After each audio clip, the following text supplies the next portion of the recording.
au fait des chrétiens, au fait des chrétiens racistes. Donc, ceux-là sont des noirs, donc ils sont avec les noirs, et ceux-là sont des blancs, ils sont avec les blancs. Dans le corps de Christ, il n'y a pas ce genre de choses. Tout à fait. Il y a aussi des dénominations, ceux-là sont protestants, Ceux-là sont évangéliques. Voilà, exactement, mon frère. Voilà. Tu vois. Donc, toutes ces choses-là, donc si nous sommes encore dans toutes ces choses, il n'y a pas l'enlèvement.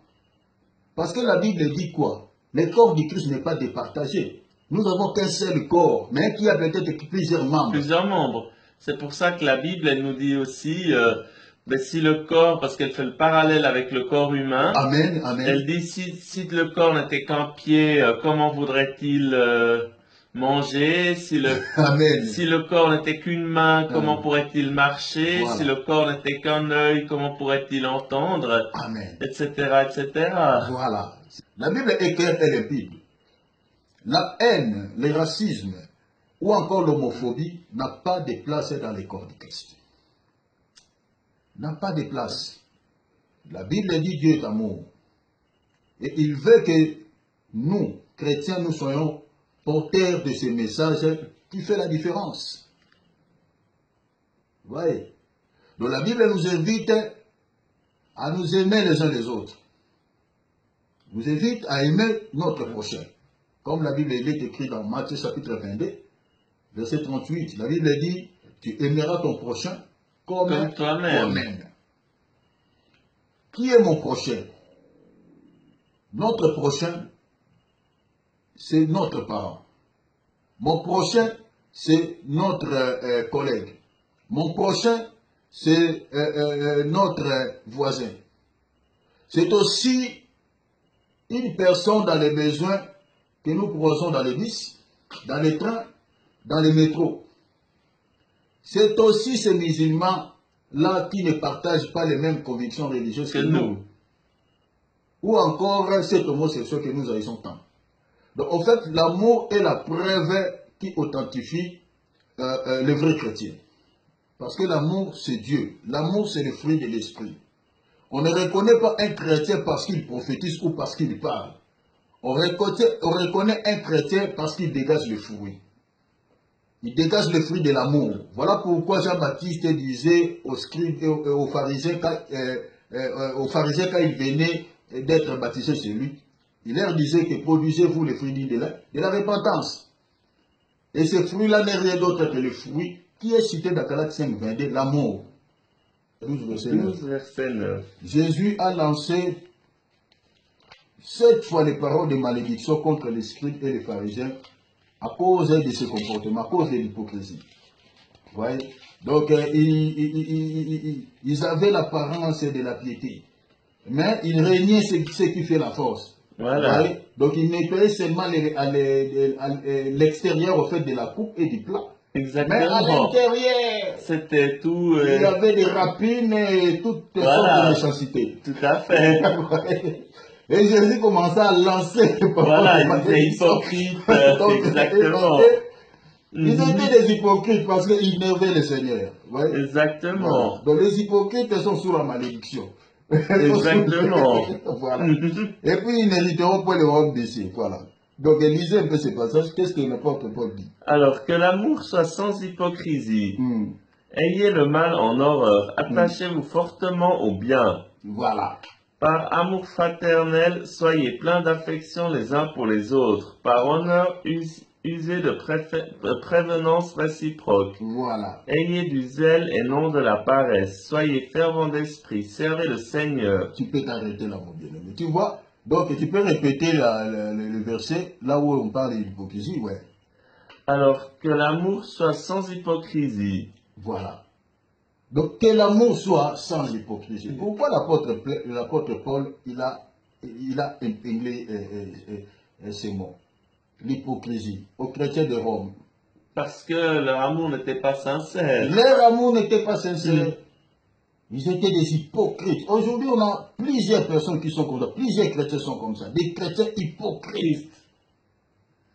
Voilà, ils font des sourires par devant. Ils font des sourires, tout ça, des gentillesses, là, non. Vraiment, si tu as l'Esprit de Dieu, tu vas constater que celui-ci, vraiment, il n'aime pas. Donc les souris mécaniques là, déjà à la base, la gentillesse n'est pas un fruit de l'esprit. Ouais, la gentillesse n'est pas un fruit de l'esprit. Le fruit de l'esprit, c'est la joie. Exactement. Et voilà. Donc quand les gens disent que tu n'es pas gentil, déjà la Bible nous dit que la gentillesse n'est pas un fruit de l'esprit. Le fruit de l'esprit dans la Bible, c'est la joie.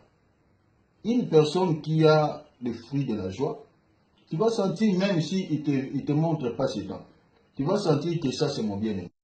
Sentir dans ton cœur, ça c'est un frère pour moi. Ouais. L'hypocrisie aujourd'hui au milieu des chrétiens. Ils ont l'amour là, mais comme nous sommes là.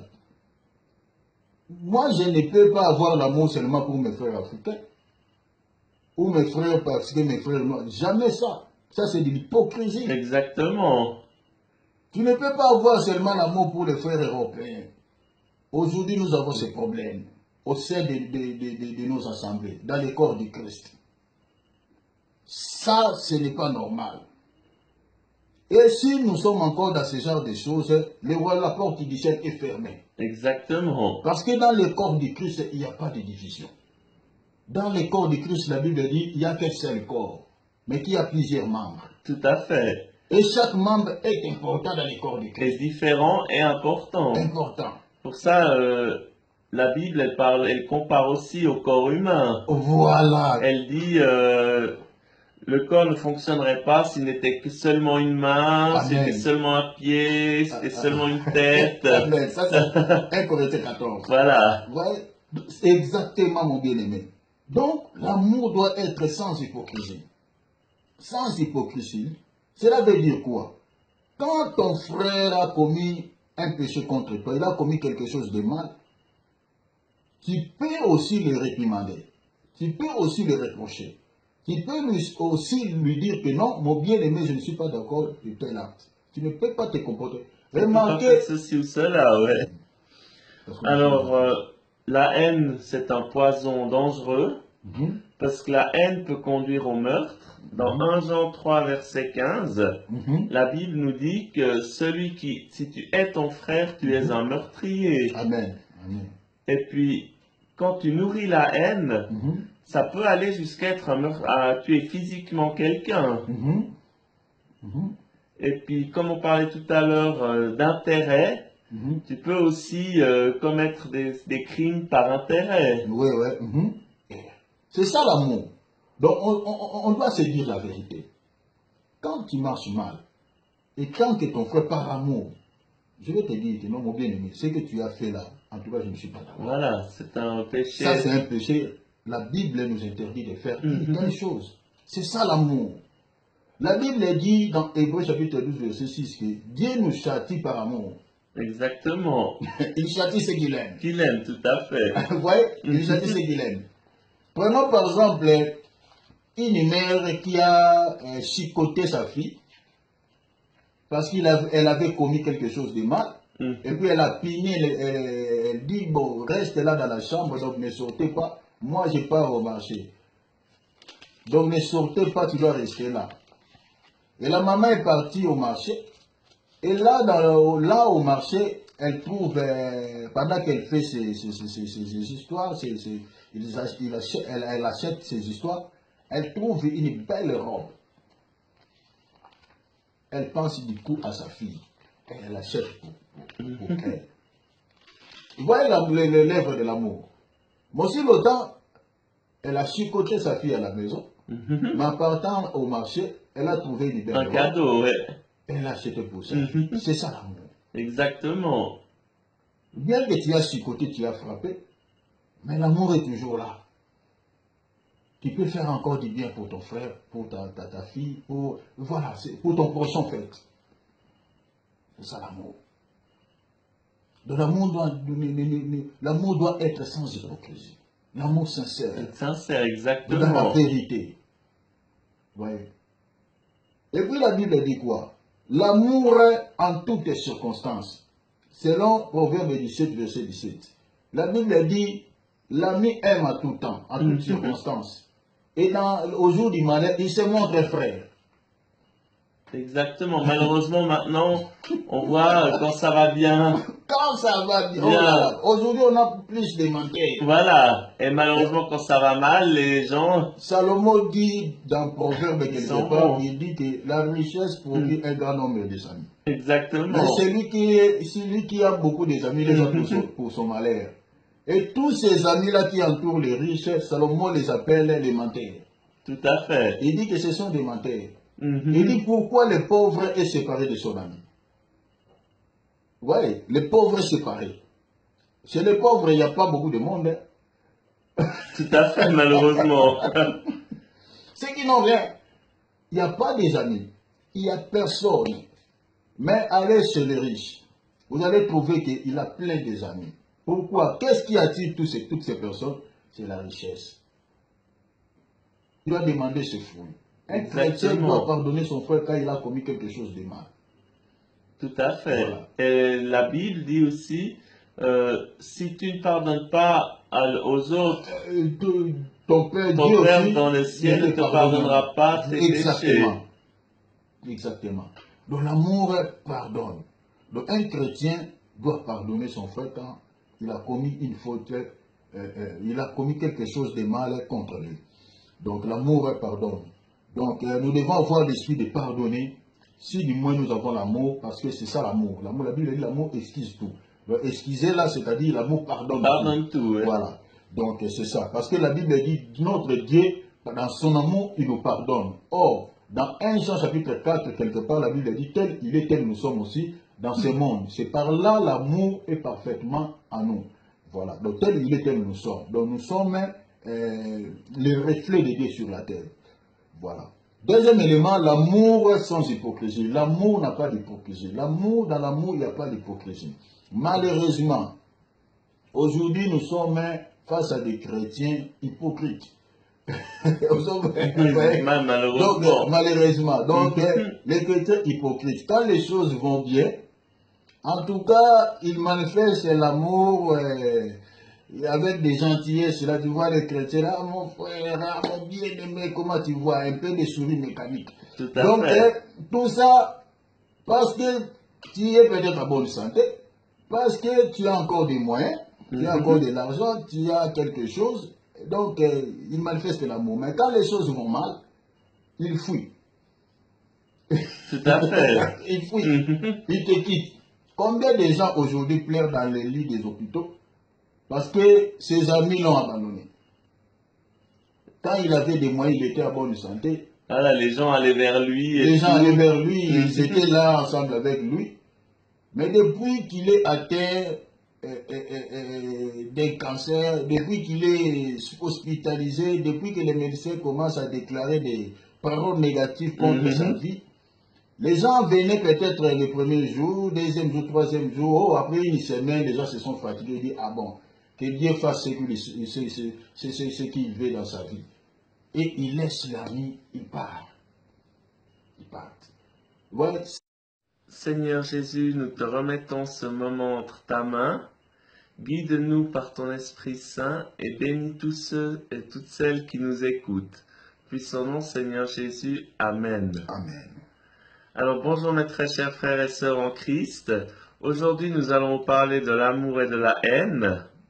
Alors nous allons commencer par parler de la haine et on suivra avec l'amour. Alors la haine, ce sentiment qui nous éloigne de Dieu, qui nous fait commettre des péchés graves, alors même jusqu'au meurtre. Dans 1 Jean 3 verset 15, la Bible nous dit que quiconque est son frère est un meurtrier, et vous savez qu'aucun meurtrier n'a la vie éternelle en lui. Et nous voyons aussi dans Genèse 27, 41,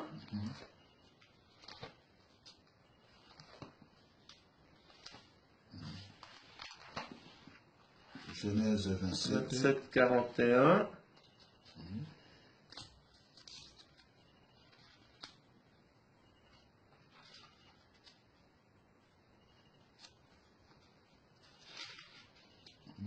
Voilà.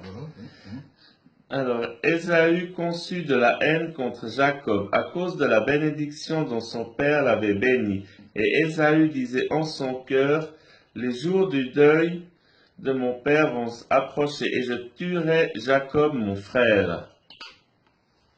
Donc je tuerai Jacob mon frère. C'est des paroles fortes et puis fort dangereuses. Qu'est-ce que tu en penses, mon frère? Vraiment, c'est vraiment une belle écriture, un bel exemple que tu as pris. Donc, au fait, la Bible dit celui qui est un meurtrier. Et nous voyons la haine dans la vie de comment Ésaü a manifesté sa haine. Donc, elle voulait exécuter sa haine par la mettre. Donc, accomplir son désir, ses sentiments, de tuer par la mettre, au fait. Donc, la Bible est très claire là-dessus, parce que dans 1 Jean, comme nous avons lu, la Bible dit que celui qui est un meurtrier. Donc, une personne qui est son frère, une personne qui a de la haine dans son cœur contre son prochain, et la Bible dit qu'il n'est pas sauvé au fait. Il n'a pas le salut, il n'a pas le salut éternel. Le salut éternel. Donc, il est semblable avec tous ceux qui commettent des meurtres en Afrique, tous ceux qui commettent des meurtres en Asie et qui tuent avec des armes. Donc, une personne il est semblable avec ces gens. Donc, qui crée des troubles, qui tue en Afrique avec des armes comme ça, avec des fusils, qui tue en Asie, tout ça comme la Syrie, là, donc on le tue, il n'y a que le sang qui coule. Donc, une personne aussi il est semblable avec ces personnes-là. Parce que ces gens-là, s'ils ne se répandent pas avant que le Christ retourne, ils vont partir en enfer. Parce que la Bible dit, aucun meurtrier n'a la vie éternelle demeurant en lui. Un meurtrier n'est pas sauvé. Aujourd'hui, nous sommes confrontés à ces problèmes au sein de nos assemblées. Il y a plusieurs chrétiens qui ne se parlent plus. Donc les chrétiens, surtout au milieu des serres, dans les chorales, entre les serviteurs de Dieu, ils ne se salissent pas. Tout simplement parce qu'il y a eu peut-être quelques divergences, donc peut-être il y a eu des petits problèmes comme ça qui pouvaient peut-être régler. Mais ils ont donné accès au diable pour ne plus se parler. Il y a des ennemis, il y a des haines, tout ça. Il y a même d'autres qui commettent la mettre physiquement, qui tuent avec des poisons. Exactement. Qui tuent d'autres personnes. La haine. Et si, comme tu nous regardes là, bien-aimé, et que tu as quelqu'un, que tu as gardé la rancune dans ton cœur contre lui, et que tu as quelqu'un où tu as gardé la haine dans ton cœur contre lui, sache-le que si tu es chrétien, le Christ s'il revient aujourd'hui, tu ne seras pas enlevé. Donc tu ne seras pas enlevé. Il est temps que tu te répands. Parce que la Bible dit quoi? Si tu veux mettre l'offrande, tu es dans l'assemblée, et que tu veux mettre l'offrande dans les paniers, et que tu te souviens là, que tu as les problèmes arrangés avec ton frère, la Bible dit avant de mettre ton offrande. Va d'abord faire la paix avec ton frère. Voilà, tu mets ton offrande à côté, va d'abord faire la paix avec quoi? Avec ton prochain. Et puis tu retournes et puis tu mets l'offrande. La Bible dit rechercher la paix avec tous, sans laquelle personne ne verra le Seigneur. Toi, tu as encore la haine dans ton cœur. Tu ne parles plus avec ta sœur, tu ne parles plus avec ta mère. Tu es un ennemi avec certaines personnes. Sache-le que la Bible dit, tu n'as pas le salut éternel. Si le Christ revient aujourd'hui, tu ne seras pas enlevé. Tu ne seras pas enlevé. Voilà. Donc, une personne qui a de la haine est un meurtrier. Est un meurtrier qui n'a pas le salut éternel dans son cœur. Exactement, malheureusement. Voilà. Donc, voilà pourquoi la Bible... Voyez. Donc la Bible nous invite à nous aimer les uns les autres. La Bible est claire et limpide.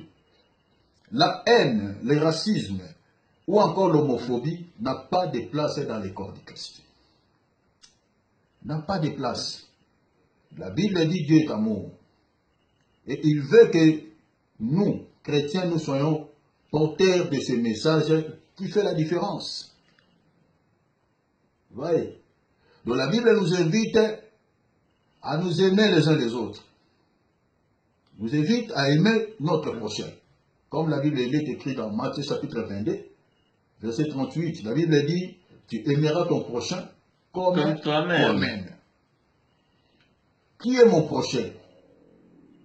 Notre prochain, c'est notre parent. Mon prochain, c'est notre collègue. Mon prochain, c'est notre voisin. C'est aussi une personne dans les besoins que nous croisons dans les bus, dans les trains, dans les métros. C'est aussi ces musulmans-là qui ne partagent pas les mêmes convictions religieuses que nous. Ou encore cet homosexuel que nous haïssons tant. Donc en fait, l'amour est la preuve qui authentifie le vrai chrétien. Parce que l'amour, c'est Dieu. L'amour, c'est le fruit de l'esprit. On ne reconnaît pas un chrétien parce qu'il prophétise ou parce qu'il parle. On reconnaît un chrétien parce qu'il dégage le fruit.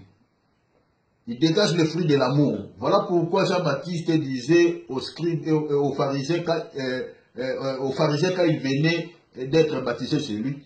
Il leur disait que produisez-vous les fruits de la repentance. Et ce fruit-là n'est rien d'autre que le fruit qui est cité dans Galates 5, 22, l'amour. Exactement, ouais. Qui est ce qui est essentiel. Voilà qui est essentiel. Voyez. Donc on reconnaît un chrétien lorsqu'il dégage le fruit d'amour. Ouais. L'amour, parce que l'amour c'est Dieu. Parce que dans l'amour il y a plusieurs choses. Dans l'amour vraiment c'est vaste. Donc on ne finira même pas ça. C'est vraiment vaste parce qu'on n'a pas encore touché les caractéristiques d'amour. Tout à fait. Parce qu'on reconnaît un chrétien par ses fruits. Parce qu'aujourd'hui, on a des chrétiens vraiment un peu compliqués.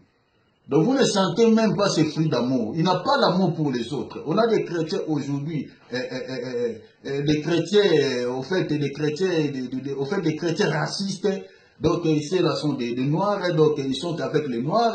Et ceux-là sont des blancs, ils sont avec les blancs. Dans le corps de Christ, il n'y a pas ce genre de choses. Tout à fait. Il y a aussi des dénominations, ceux-là sont protestants, ceux-là sont évangéliques. Voilà, exactement mon frère. Voilà. Tu vois. Donc toutes ces choses-là, donc si nous sommes encore dans toutes ces choses, il n'y a pas l'enlèvement. Parce que la Bible dit quoi? Le corps du Christ n'est pas départagé. Nous n'avons qu'un seul corps, mais qui a peut-être plusieurs membres. Plusieurs membres. C'est pour ça que la Bible, elle nous dit aussi, mais si le corps, parce qu'elle fait le parallèle avec le corps humain, amen, amen. Elle dit, si le corps n'était qu'un pied, comment voudrait-il manger? Si le corps n'était qu'une main, comment pourrait-il marcher? Voilà. Si le corps n'était qu'un œil, comment pourrait-il entendre? Amen. Etc., etc. Voilà. C'est 1 Corinthiens chapitre 14. Tout à pour fait. Les bien-aimés qui ont besoin peut-être de ce passage. Donc c'est 1 Corinthiens chapitre 14, là où la Bible parle, elle nous explique l'Église comme étant les corps. Donc voilà. Donc, l'amour. Ouais. Donc, une personne peut prophétiser. Une personne peut démontrer tout ce qu'il y a comme connaissance de la parole de Dieu, comme on est en train de parler là. Ça là, ce n'est pas ça qui authentifie notre foi ou notre vraie identité. Exactement. Ouais. Ce qui démontre, ce qui au fait qui authentifie notre identité, c'est les fruits que nous dégageons. La Bible dit quoi dans Matthieu 7,15? Vous les reconnaîtrez à leurs fruits. Parce que tout bon arbre ne peut porter que de bons fruits. Et le mauvais arbre ne peut porter que de mauvais fruits. Tout à fait. Ouais. Donc les fruits dont il est question, c'est les fruits de l'amour. Galates chapitre 5, verset 22. Ouais. L'amour. Parce que le diable peut imiter les dons. Hein? Les dons peuvent être contrefaits. Mais ce que le diable ne peut pas produire, les démons ou les sorciers, les occultistes, le diable ne peut pas produire l'amour. Exactement. Les fruits de l'amour, le diable ne peut produire que la haine. Mais les dons que les prophéties, là, tout ça, là, les faux prophètes, ils ont ces dons. Hein, tout à fait, pour tromper les chrétiens. Voilà. Ils font aussi des miracles, tout ça. Ouais. Parce que la Bible dit qu'ils feront des prodiges et des miracles. Mais nulle part vous verrez que la Bible dit qu'ils vont dégager les fruits de l'esprit. Ils vont dégager les fruits d'amour. Non du tout. Parce que chez les démons, là-bas, il n'y a pas les fruits. Vous voyez? Donc, on reconnaît les vrais chrétiens, non par les dons, non par toutes ces choses, mais on reconnaît les vrais chrétiens parce qu'ils dégagent les fruits. Donc, le fruit dont il est question, c'est le fruit de l'amour. Le fruit dont nous parlons. Parce que dans Galates 5, 22, le fruit est aussi singulier. Parce que dans l'amour, il y a plusieurs éléments. Exactement. Vous voyez? Donc, nous avons un cas dans la Bible, le cas d'une église dans la Bible, comme le cas de l'église des Corinthiens. Hein? Donc, cette église avait expérimenté tout ce qui était comme don. Hein? Si tu peux lire pour le bien-aimé. Tout à fait. Donc, 1 Corinthiens 1er. 1 Corinthiens 1er. 1 Corinthiens 1er. 1 Corinthiens 1er. Donc, cette église, ils avaient tout quoi? Donc, 1 Corinthiens 1er qui commence à partir du verset 4. Donc, voilà. Alors, 1 Corinthiens 1, verset 4. Je rends à mon Dieu des nouvelles actions de grâce à votre sujet, pour la grâce de Dieu qui vous a été accordée en Jésus-Christ. Car en lui vous avez été comblés de toutes les richesses qui concernent la parole et la connaissance. Le témoignage de Christ ayant été solidement établi parmi vous, de sorte qu'il ne vous manque aucun don dans l'attente où vous êtes dans la manifestation de notre Seigneur Jésus-Christ. Voilà, donc tu peux t'arrêter là. Donc la Bible dit, cette église ne manquait aucun don. Ils avaient tout ce qui était comme connaissance de la parole de Dieu. Mais il leur manquait l'essentiel, l'amour, qui est le fruit de l'esprit et qui est Dieu lui-même. C'est le Galates 5, 22 et 1 Corinthiens 4, 8. Donc les Corinthiens, donc, malgré les dons, malgré la connaissance qu'ils avaient, mais ils étaient les pires de tous les chrétiens du premier siècle. Ils étaient charnels. Les péchés graves étaient pratiqués dans leurs assemblées. Et Paul leur disait, dans 1 Corinthiens, si on peut lire ça, dans 1 Corinthiens 13. 1 Corinthiens 13, Paul leur disait que 1 Corinthiens chapitre 13, tu prends vite pour le bien-aimé. 1 Corinthiens chapitre 13, Paul leur disait quoi? Parce qu'ils avaient tout ce qui était comme don. Ils avaient tout ce qui était comme connaissance. Mais il manquait l'essentiel. Les chrétiens de Corinthe. Il manquait l'essentiel. Alors, quand je parlais les langues des hommes et des anges, si je n'ai pas l'amour, je suis un airain qui résonne ou une cymbale qui retentit. Et quand j'aurai le don de prophétie, la science de tous les mystères et toute la connaissance, quand j'aurai même toute la foi jusqu'à transporter des montagnes, si je n'ai pas l'amour, je ne suis rien. Ah, voilà. Donc, Paul leur disait que je peux avoir tous les dons. Si j'aurais même toute la connaissance, j'aurais tout ce qui est comme don, j'aurais tout ce qui est comme prophétie, toutes ces choses-là. Mais si je n'ai pas l'amour, je ne suis rien. Exactement. Je ne suis rien. C'est ça ce que Paul disait aux chrétiens de Corinthe. Donc Paul reprochait ces chrétiens parce qu'il manquait l'essentiel, l'amour. Aujourd'hui, nous sommes confrontés à de telles choses au sein de nos assemblées. Donc nous avons aujourd'hui des chrétiens qui n'ont pas l'amour, qui aiment seulement avec la bouche, qui aiment seulement avec la langue, mais qui n'ont pas l'amour, qui n'aiment pas ses prochains. Donc on a des chrétiens aujourd'hui vraiment, comme on peut dire, hypocrites. Ils n'ont que la gentillesse, ils ont que des sourires mécaniques. Mais au fond, ils ne dégagent pas les fruits de voilà, ils ne sont pas sincères. Ils ne sont pas sincères. Parce que l'amour, il y a plusieurs caractéristiques dans l'amour.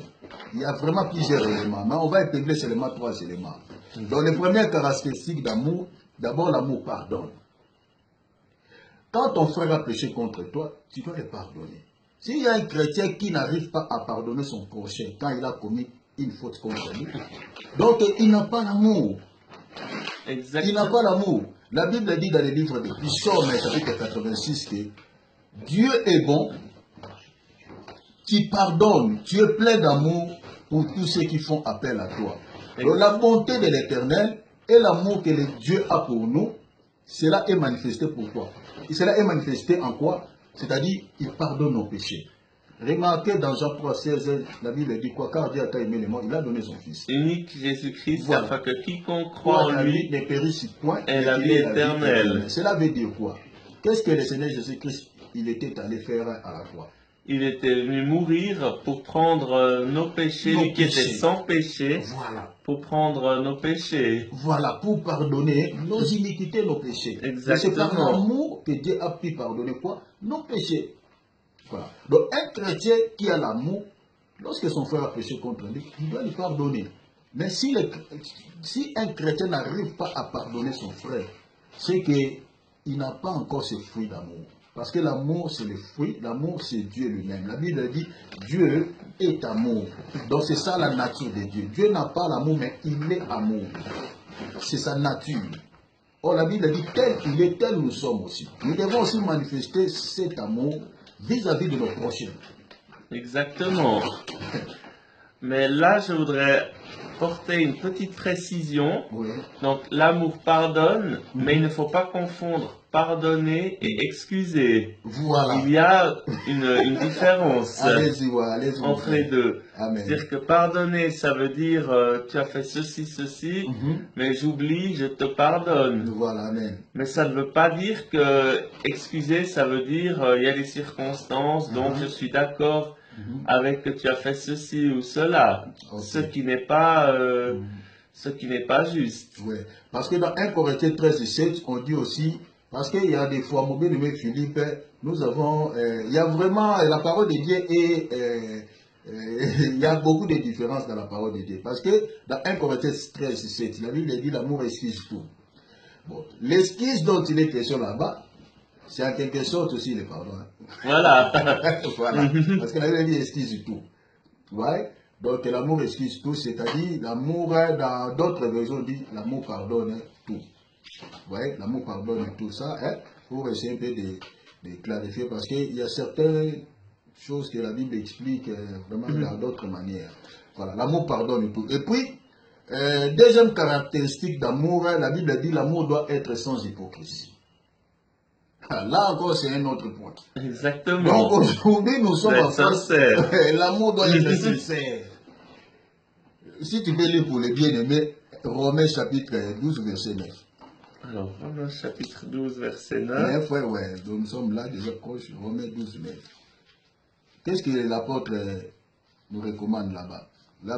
Romains chapitre 12, verset 9. L'amour sans hypocrisie. L'amour sincère. Alors que l'amour soit sans hypocrisie, ayez le mal en horreur, attachez-vous fortement au bien. Par amour fraternel, soyez pleins d'affection les uns pour les autres. Ok, tu peux t'arrêter là, mon bien-aimé. Donc, vous voyez que l'apôtre Paul dit quoi? Pourquoi l'apôtre Paul épingle ces mots? L'amour doit être sans hypocrisie. L'hypocrisie veut dire quoi? L'hypocrisie, c'est-à-dire se faire passer pour une personne que tu n'es pas. Tu n'es pas, exactement. Donc, c'est la comédie. Montrer une fausse image de toi. À quelque chose, c'est du mensonge. Exactement. C'est du mensonge. Aujourd'hui, vraiment, donc, on a des chrétiens qui sont des hypocrites. Donc, prenons par exemple un exemple. Par exemple, quelqu'un qui a beaucoup d'argent. Il a beaucoup d'amis qui l'entourent. Hein. Exactement. Mais lorsque demain ou après-demain, il n'a plus rien, tous ses amis la fuient. Hein.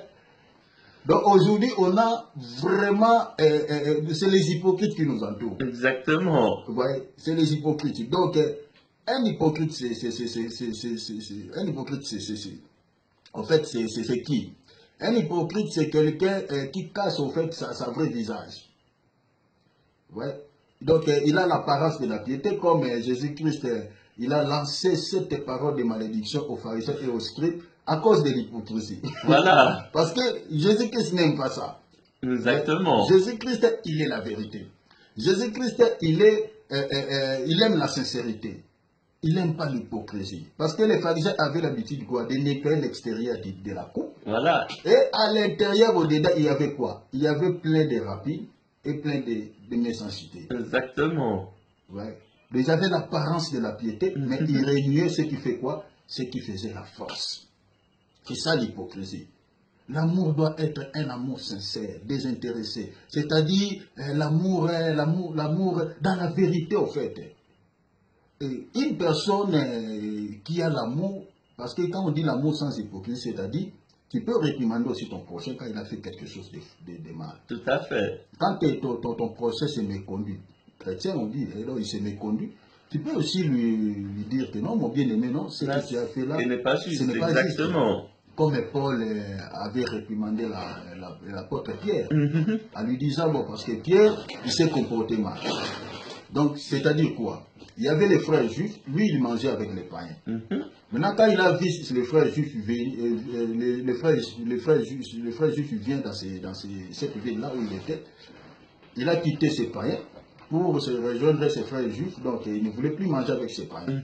Alors Paul, il a vu cet acte, il a dit, mais comment toi tu te comportes comme ça, comment? Depuis que tu as vu Jean et Jacques sont venus de Jérusalem, donc tu ne veux plus manger avec les païens. Donc ça, ce n'est pas un bon comportement. Donc tu t'es méconduit. Ce n'est pas bien ça. Qu'est-ce que tu enseignes chez les païens? Donc il a reproché Pierre. Ouais, c'est ça l'amour. De l'amour, c'est ça. De l'amour, quand ton frère s'est méconduit, tu peux aussi lui reprocher. Donc, voilà. Donc, comme une maman qui a tapé sa fille avant de sortir, il dit, bon, toi, donc, comme tu as commis le bêtise, donc tu restes là dans la chambre. C'est puni, voilà. C'est puni, quoi. Mais en sortant tout ça là au marché, elle a trouvé une belle robe, elle a tout ça, elle dit, elle pense du coup à sa fille, elle achète tout ça. C'est ça l'amour. Bien que tu aies chicoté ta fille, mais tu peux aussi lui faire quelque chose de bien, quoi. Donc la Bible dit Dieu châtie ceux qu'il aime. Hébreux chapitre 12, verset 6. Donc Dieu nous châtie, il nous aime. Il nous aime, exactement. Voilà. Donc l'amour doit être sans hypocrisie, parce que les hypocrites n'ont pas la place dans le royaume des cieux. Donc un hypocrite, il est sous le coup de la malédiction, parce qu'on le voit dans Matthieu chapitre 23, Jésus Christ a lancé les paroles de malédiction chez les pharisiens parce qu'à cause de l'hypocrisie. Voilà. Et le dernier point, en fait, l'amour en toutes circonstances. Donc, la Bible dit dans Proverbe 17, l'ami aime à tout temps. Au jour du malheur, il se montre frère. Donc, nous devons nous aimer en toutes circonstances. Ce n'est pas seulement pour un temps, et puis d'aimer, et puis non, fini, bon, moi je l'aime plus, ah non, comme aujourd'hui, ah moi je l'aime plus. Tout ça. Non, ça, ce n'est pas l'amour. On doit s'aimer dans toutes les circonstances.